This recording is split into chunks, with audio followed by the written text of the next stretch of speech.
ملک میں بڑھتی ہوئی معاشی بدحالی، بے روزگاری اور کمر توڑ مہنگائی کے خلاف جماعت اسلامی ڈسکا کے زیر اہتمام احتجاجی ریلی نکالی گئی۔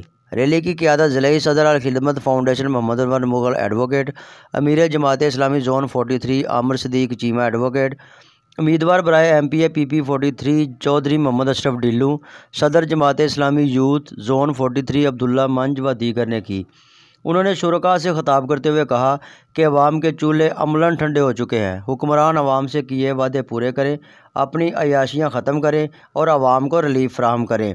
آٹا، گندم سمیت دیگر اشیاء خورونوش کو سستا کریں اور عوام کی زندگیاں آسان بنائیں۔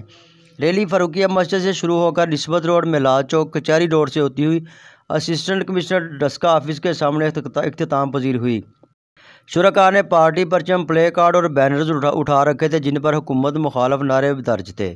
اسلام کی خاطر اگر ہم نہ رہے تو پھر کون رہے گا؟ بے باک اذانیں، توحید کی بانیں۔ شرکاء نے حکومت مخالف نعرے بازی کرتے ہوئے حکومت سے ہوشربا مہنگائی ختم کرنے کا مطالبہ کیا۔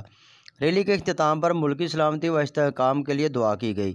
Report voice of Daska.